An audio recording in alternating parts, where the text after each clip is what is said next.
저는 천주교 미사에 직접 참여해 본 적은 없어서 방송을 통해서만 간접적으로 보았는데, 천주교의 여성 신자들은 미사 때, 우리는 이제 예배라고 부르고 천주교에서는 미사라고 부릅니다.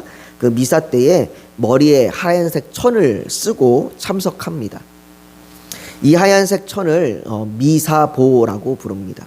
미사보라고 부르는데요.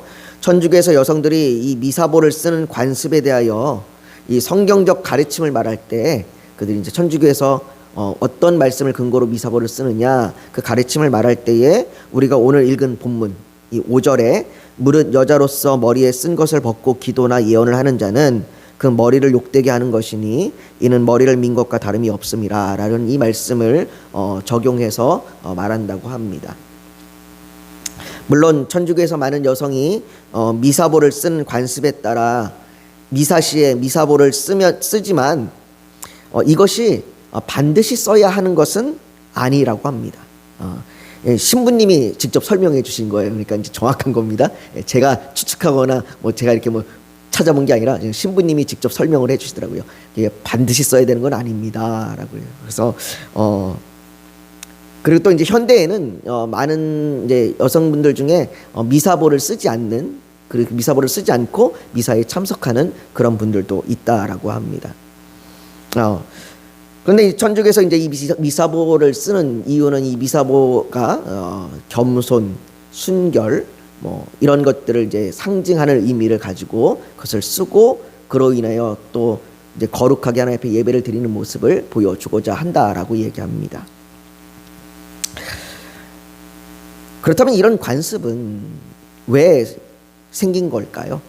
그리고 바울은 2절에 보면요, 이렇게 얘기해요. 너희가 모든 일에 나를 기억하고 또 내가 너희에게 전하여 준 대로 그 전통을 너희가 지킴으로 너희를 칭찬하노라. 바울이 이 여자들이 머리에 가리는 걸 쓰는 것, 그리고 또 남자들이 머리를 가리지 않는 것, 이 행위를 한 것을 가지고 칭찬했답니다. 그럼 바울이 이걸 가지고 칭찬을 했다는데, 그렇게 전통을 지키는 고린도 교회 성도들을 칭찬하는데, 그럼 지금 우리는 왜 이 전통을 지키지 않는 걸까요? 바울이 칭찬한 내용을 왜 우리는 지키지 않는 걸까요? 오늘 본문이 단지 고린도 교회의 성도들에게만 필요한 말씀이고 오늘 우리에게는 적용되지 않는, 그래서 필요 없는 본문일까요? 여러분, 성경에 어떤 것도 우리에게 필요 없는 본문은 없습니다. 모든 하나님의 말씀은 우리에게 교훈이고 책망이고 또 우리를 바르게 하고 의로 교육하기에 충분하다라고 디모데전서에 그렇게 기록되어 있지요. 그 말씀처럼 분명히 오늘 본문도 우리에게 주시는 하나님의 말씀입니다. 물론 오늘 본문을 잘 이해하기 위해서는 이 시대의 사회 문화적인 배경에 대한 이해가 필요합니다. 그러나 모든 사람들이 이런 사회 문화적인 배경을 다 갖고 있는 것은 아니에요. 그래서 이런 사회 문화적인 배경이 없다고 해서 전혀 이해하지 못하는 것은 또 아닙니다. 먼저 우리는 바울이 이 고린도전서 11장 전체를 어떤 맥락으로 기록하고 있는지를 살펴볼 필요가 있습니다. 이 맥락 전체를 살펴보면 우리가 사회 문화적인 배경을 좀 모르더라도 이해할 수 있는 그런 내용입니다. 왜냐하면요, 우리가 이 전체 맥락을 좀 봐야 되는 부분이 오늘 본문 2절과 그리고 이제 우리가 다음 주에 살펴볼 텐데, 다음 주에 살펴볼 이 17절 말씀, 이 두 구절이 비교가 되기 때문입니다.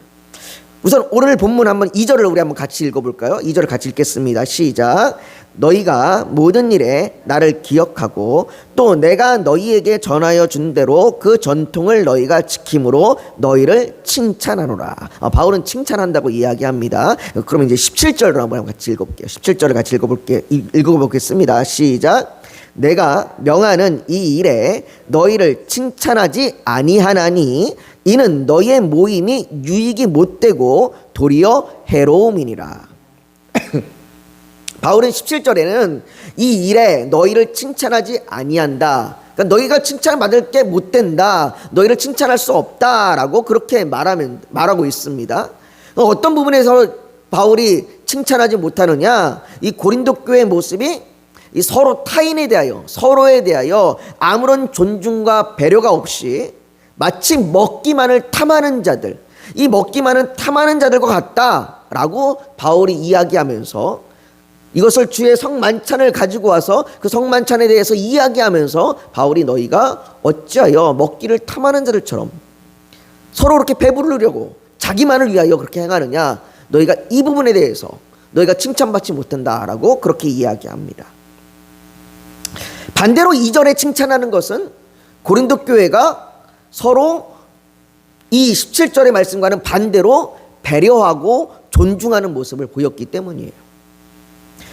그 배려하고 존중하는 모습이 그냥 뭐 이렇게 서로 이렇게 어서 오십시오 뭐 이렇게 하는 게 아니라, 그 존중과 배려가 어디서 나타나냐면 공적인 예배 가운데 나타난다는 거예요. 공적인 예배 가운데.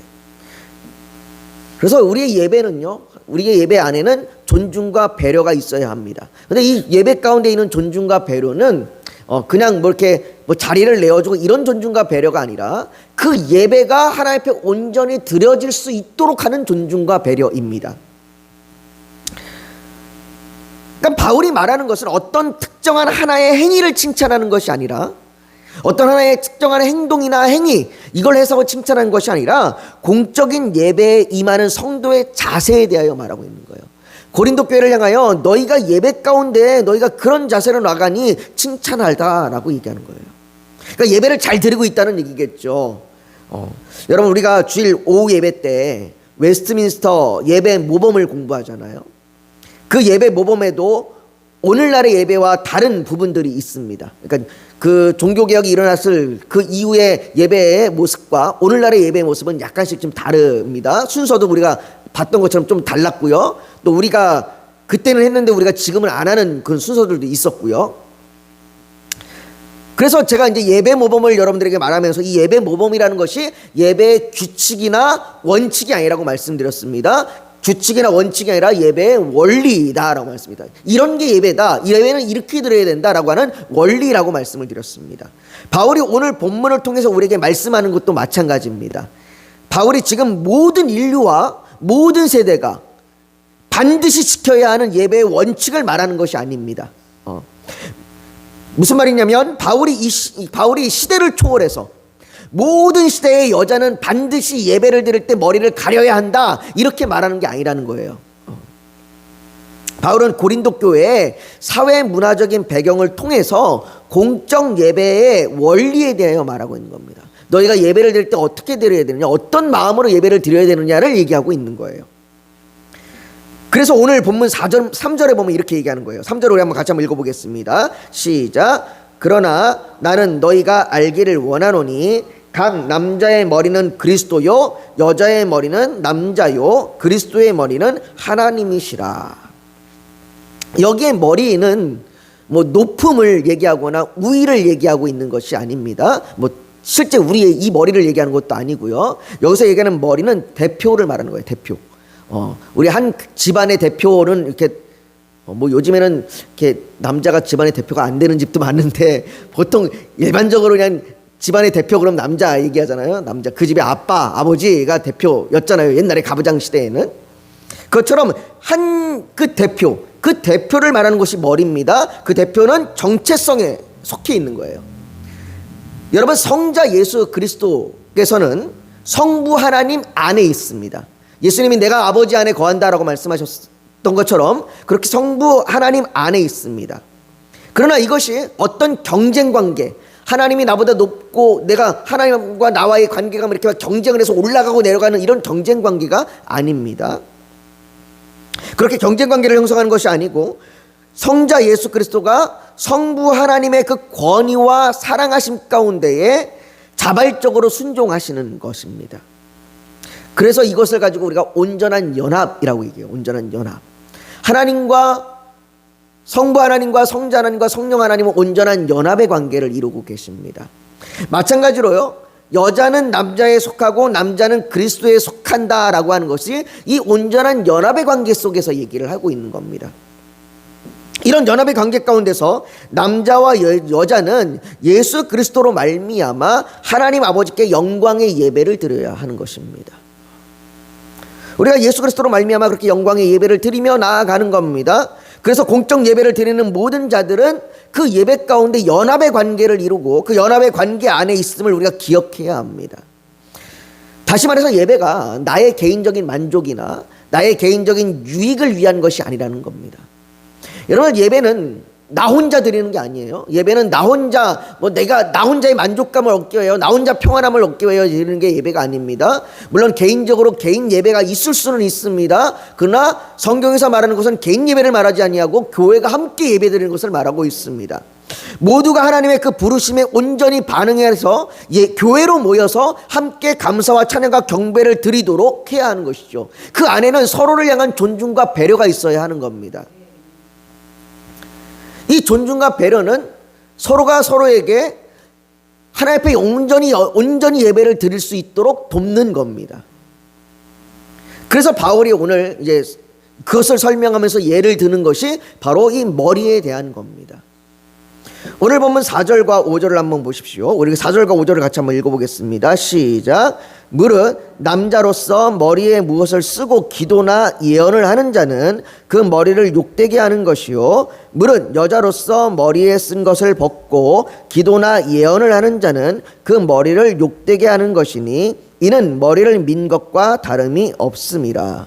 여기서 얘기하는 기도는 대표 기도, 우리가 이제 일반적으로 얘기하는 대표 기도, 기도인도, 이걸 얘기합니다. 그래서 여자가 됐든 남자가 됐든, 바울은 남자만 앞에서 대표로 기도해야 된다고 얘기하지 않습니다. 여자가 됐든 남자가 됐든 앞에서 기도를 하거나, 또 여기서 예언을 하는 자는 미래를 점치는 것이 아니라 말씀을 전하는 걸 얘기합니다.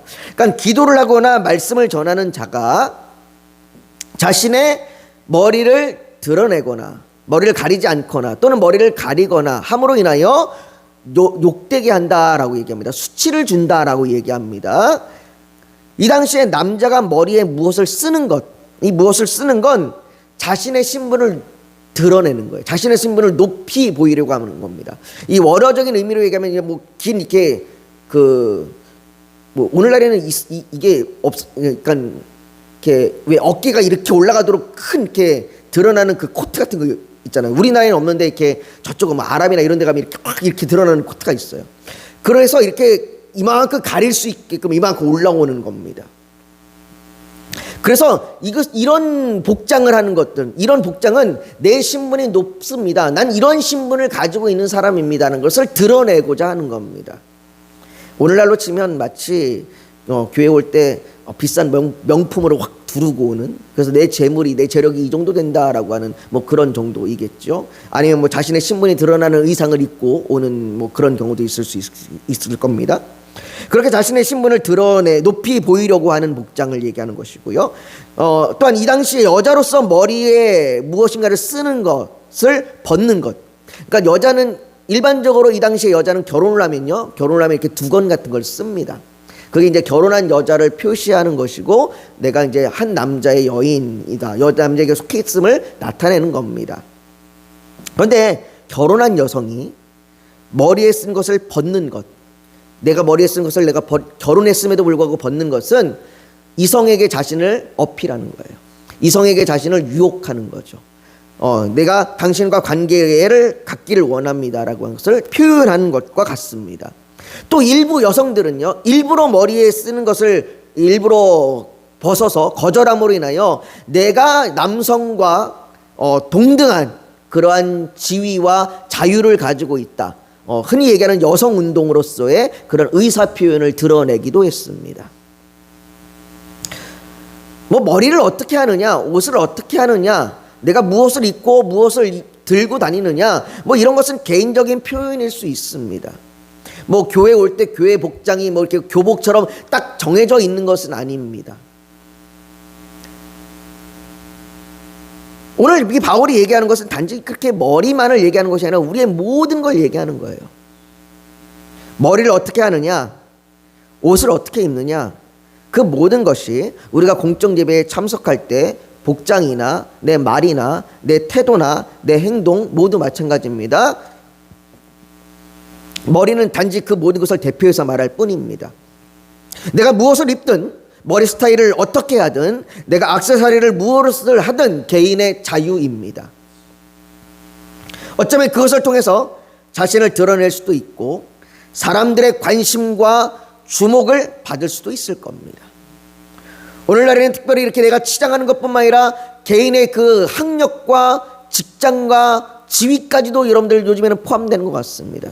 요즘 청년들의 이야기를 들어보면 청년들의 교회에 가는 그런 모습들 중에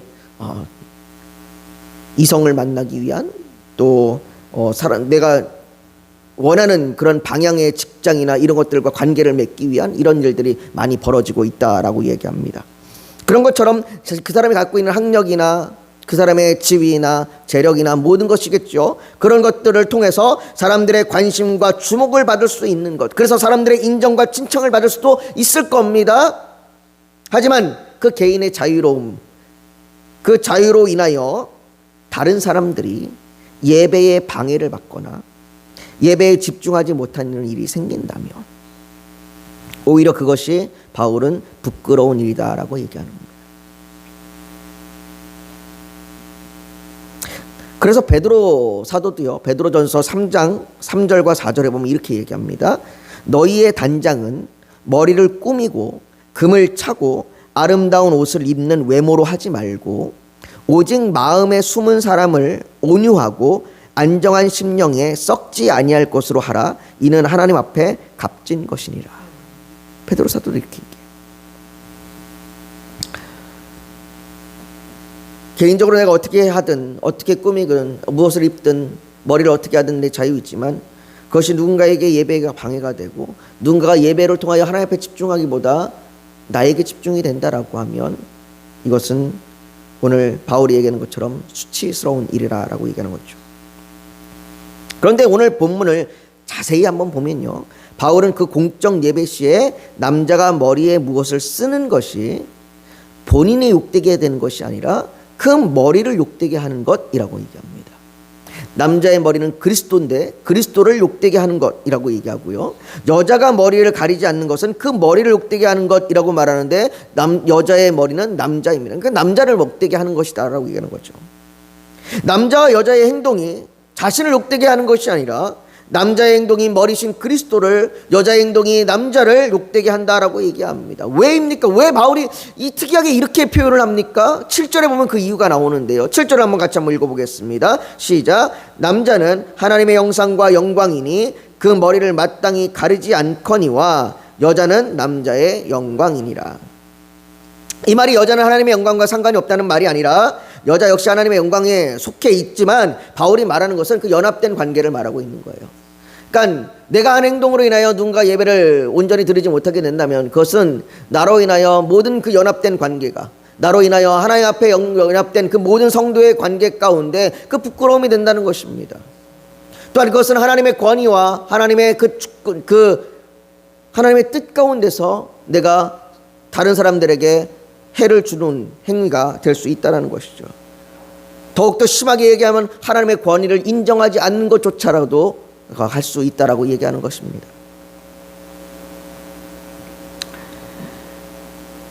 더욱이 이것이 남성과 여성의 차이를 말하는 것도 아닙니다. 바울은 12절에 이는 여자가 남자에게서 난 것 같이 남자도 여자로 말미암아 났습니다. 그리고 모든 것은 하나님에게서 났느니라 라고 모든 것이 하나님께로 귀합되는 것을 바울이 설명하고 있습니다. 중요한 것은 예배 가운데 우리의 마음이 어디로 향해 있어야 하는가를 말하는 것입니다. 예배 가운데 우리의 마음이 하나님이 아닌 다른 곳으로 향하게 하는 것이 무엇이 있는가를 생각해 보라 라고 얘기하는 거죠. 무엇이 있는가를 생각해 봐야 합니다. 혹 나로 인해서 누군가가 예배 가운데 하나님이 아닌 다른 것에 마음이 가게 되는 것은 아닌지 생각해 봐야 합니다. 사랑하는 성도 여러분, 사단은요 우리의 마음을 예배가 아닌 다른 곳으로 향하게 합니다. 길가에 뿌려진 말씀을, 그 말씀의 씨앗을 사단이 너무나도 빠르게 채가는 것처럼 그렇게 우리의 마음을 순식간에 채갈 수 있습니다. 그런데 우리의 본성은요 그것을 쉽게 따라가고 쉽게 빼앗깁니다. 그러니 쉽게 따라가고 쉽게 빼앗기지 않도록 하나님께 우리가 집중해야 합니다. 혹 나로 인하여 누군가가 예배에 집중하지 못하는 일이 없도록 내가 나를 돌봐야 합니다. 베드로 사도가 얘기했던 것처럼 내가 내 외모를 꾸며서 내가 단장할 것이 아니라 내 영적으로 내가 단장하여 주님 앞에 온전한 예배를 드릴 수 있도록 해야 하는 것이죠. 간절히 원하는 것은 우리의 예배가 그런 예배가 되길 원합니다. 우리의 처한 환경이나 우리의 처한 외적인 것, 또 우리의 마음과 우리의 행동, 또 누군가의 우리가 다른 것에 집중될 수 있는 그 모든 것들이 우리에게서 다 제거되고 오직 하나님의 영광만이 나타나는 예배가 되기를 간절히 소망하는 것입니다. 그래서 우리가 오늘 이전에 지금 간절히 우리가 지금 기도하는 것은 하나님 우리의 예배, 우리가 온전히 주님 앞에 예배에 집중하길 원합니다. 주님 앞에 영광을 올리길 원합니다. 혹 우리의 마음이 하나님 앞에 예배 가운데 나아가지 못하도록, 예배에 집중하지 못하도록 방해하는 것이 있습니까? 혹 나로 인하여 누군가 그렇게 방해를 받고 있습니까? 하나님, 이러한 것이 우리의 수치요 하나님의 수치가 하나님 앞에 부끄러운 것이 될 수 있으니 하나님, 우리가 온전히 예배에 집중하여 하나님께 영광을 돌릴 수 있는 우리가 되게 하여 달라고. 혹 내가 그런 자가 되지 않도록, 내가 그렇게 방해를 주는 자가 되지 않도록 내 마음과 내 모습을 살피게 해달라고. 우리 이 시간 그 주님 앞에 간절히 그렇게 지금 기도하며 나아가기 원합니다. 우리 주여 한번 부르시고 같이 기도하겠습니다. 거룩하신 아버지 하나님, 우리가 온 마음과 온 뜻과 온 힘을 다하여 하나님 앞에 예배하며 주께 영광을 돌리게 하여 주시옵소서. 아버지 하나님, 혹 우리가 주님 앞에 예배할 때 우리의 마음이 주님께 향하지 못하고 아버지 우리의 마음이 다른 곳을 향하여 나아간다면 우리를 용서하여 주시옵시고, 우리의 마음이 오직 주께만 향하여 주님을 예배하게 하여 주시옵소서. 혹 아버지 하나님, 나로 인하여 누군가가 예배를 드리지 못한다면, 나로 인하여 누군가가 예배 가운데 하나님 앞에 집중하지 못한다면 아버지 하나님, 그것이 수치요 부끄러움입니다. 아버지 하나님, 용서하여 주시옵시고 온 성도가 연합하여 하나님 앞에 영광 돌리며 하나님 앞에 찬양하며 예배하게 하여 주시옵소서. 아버지 하나님, 우리 교회가 그런 교회 되게 하여 주시옵시고 주의 택하시고 부르신 자들이 속히 모여 함께 그렇게 예배하게 하여 주시옵소서. 아버지 하나님, 우리가 주의 복음을 들고 나아갈 때에 아버지 주께서 힘을 주시고 아버지 주께서 아버지 마음을 움직여 주시고 아버지 주께서 택한 자들이 속히 돌아올 수 있도록 인도하여 주시옵소서. 아버지 하나님, 또한 아버지 하나님, 우리의 성도들에게 믿음을 주시길 원합니다. 오직 어떠한 상황에도 어떠한 환경에도 어떠한 어려움에도 주님만을 의지하며 바라보며 나아가게 하여 주시옵소서. 아버지 하나님, 주여, 우리의 믿음이 아주 작을지라도 주께서 아버지 그 믿음을 붙드시고 인도하시며 그 믿음 가운데 말씀과 기도로 은혜를 충만케 채워주실 줄 믿습니다. 아버지, 간절히 원하오니 우리의 믿음이 연약하여 쓰러지지 아니하도록 우리에게 믿음을 주시옵소서. 하나님을 바라보며 나갈 수 있는 믿음을 주시옵소서. 간절히 부르짖을 때에 하나님께서 역사하실 줄 믿습니다. 또한 아버지 하나님, 우리의 선교사님들을 붙들어 주셔서 그들을 통하여 복음이 전해지게 하여 주시옵시고 그 나라가 회복되게 하여 주시옵소서. 아버지, 각자의 기도의 제목이 있습니다. 하나님의 뜻이 이 땅 가운데 이루어지게 하여 주시옵소서. 아버지 하나님, 우리의 가정을 향한 하나님의 뜻이 이루어지게 하여 주시옵소서. 우리의 직장을 향한 하나님의 뜻이 이루어지게 하여 주시옵소서. 아버지, 우리 이 지역과 이 이웃을 향한 하나님의 뜻이 이루어지게 하여 주시옵소서. 아버지 하나님, 우리의 어려움 가운데, 우리가 질병으로 아버지 하나님, 물질로 어려움 가운데 탄식하며 기도합니다. 아버지, 우리의 질병을 치료하여 주시고 우리에게 일용할 양식을 채워주시옵소서. 아버지, 또한 우리가 그 어떠한 어려움에도 시험당하지 않도록 우리를 지키시고 보호하여 주시옵소서. 사단이 우리를 흔들지라도 아버지, 사단이 우리를 파괴하려고 달려들지라도 아버지, 우리는 오히려 고난 가운데 인내함으로 정금같이 나갈 줄 믿습니다. 아버지, 우리에게 그 놀라운 은혜가 충만케 하여 주시옵소서. 우리를 지키시고 보호하여 주시고 우리에게 하나님께서 함께 동행하여 주시옵소서. 모든 것 주 앞에 올려드리며 예수님의 이름으로 기도하옵나이다. 아멘.